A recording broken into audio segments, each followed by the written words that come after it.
गिरिडीह में पिछले दिनों डुमरी विधानसभा उपचुनाव में आजसू पार्टी के उम्मीदवार यशोदा देवी के हार की समीक्षा के उद्देश्य से जिले के डुमरी प्रखंड अंतर्गत इसरी बाजार स्थित 13 पंथी कोठी में मंगलवार की शाम बैठक आयोजित की गई, जिसकी अध्यक्षता पार्टी के केंद्रीय अध्यक्ष सुदेश महतो ने किया।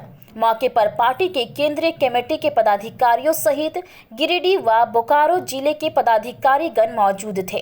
साथ ही डुमरी विधानसभा क्षेत्र अंतर्गत आजसू की डुमरी, नवाडीह और चंद्रपुरा प्रखंड कमेटी के पदाधिकारी तथा कार्यकर्ता शामिल हुए। बैठक को गिरिडीह सांसद चंद्र प्रकाश चौधरी ने भी संबोधित किया। कहा कि डुमरी उपचुनाव में हार का कारण पार्टी कार्यकर्ता नहीं है, बल्कि हार विपक्ष द्वारा की गई राजनीति तथा सहानुभूति मतों के मिलने के कारण हुई है। खुलकर पैसा बांटे। अंतिम 2 दिन में जो हम लोगों ने देखा, उसमें जिला प्रशासन के पदाधिकारी लोग इन्वॉल्व रहे। जिला प्रशासन के पदाधिकारी लोग अपने गाड़ी में पैसा लेकर जगह जगह तक, उन लोगों को भी डर था कि भाई हम लोगों का पैसा लूटा जाएगा। हमारे कार्यकर्ता इतना भी मुस्तैद थे, कहीं यह भी हम लोगों को देखने को मिला। वहीं बैठक के दौरान आजसू सुप्रीमो सुदेश महतो ने कार्यकर्ताओं को संबोधित करते हुए कहा कि हम सभी कार्यकर्ताओं, पदाधिकारियों तथा मतदाताओं के प्रति आभार प्रकट करने आए हैं। चुनाव में सभी ने बहुत अच्छा कार्य किया है। साथ ही कहा कि इस बात को ध्यान में रखना चाहिए कि इससे पूर्व के चुनाव में राज्य में हमारी सरकार थी, जबकि पिछले उपचुनाव में विभिन्न प्रकार के असहयोग की स्थिति सामने आई। इसी दौरान आजसू नेता श्री महतो ने पत्रकारों व मीडिया कर्मियों को कहा कि आप लोग हट जाएं। कुछ ऐसी बातें हैं जो मैं कैमरे के सामने नहीं कह सकता, जिसके बाद वीडियो बना रहे पत्रकार व मीडिया कर्मी बैठक स्थल से बाहर हो गए। इस पार्टी के पक्ष में मतदाता अपना कदम बढ़ा चुके हैं।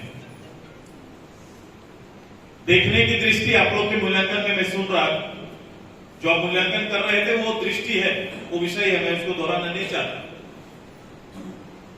लोग ऐसा देखते हैं और ऐसी समझ से भी वोट देते हैं। गांव के लोग कितना दिन बाकी है ऐसा सोचते हैं, क्योंकि वोट तो इन्हीं के लिए पड़ा था तो दे दो, ऐसा होता है। लेकिन केवल उससे काम नहीं चलता। अगर अंतिम समय में तुष्टीकरण के नाम पर वोट का ध्रुवीकरण ना होता तो कहानी कुछ और होता, कहानी कुछ और रचा जाता। ये पक्का, ये स्पष्ट है। ये आंकड़ा बहुत करा रहा है, ये आंकड़ा कुछ बोल रहा है।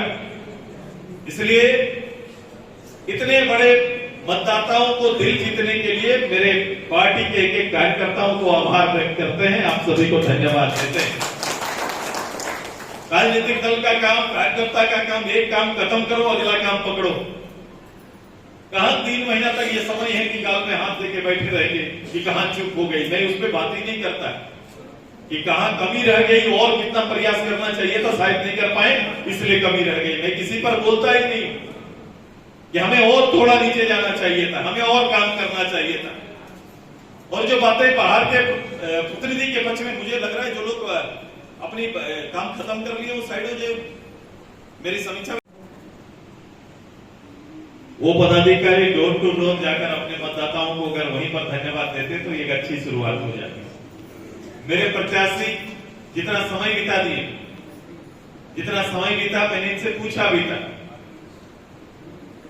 अगर ये हर रोज पंचायत के आधार पर एक गांव जाके धन्यवाद दे देते तो मेरे मतदाताओं को लगता कि कम से कम चलो वोट के बाद भी कोई दरवाजे में आ गया और आके धन्यवाद तो बोल के गई। ये स्मरण रखता है, ये याद रखता है।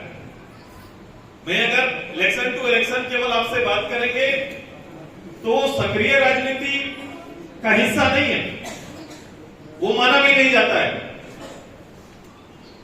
दल के परिणाम से मैं प्रभावित हूं, पता नहीं आप पे प्रभाव पड़ा है कि नहीं पड़ा है।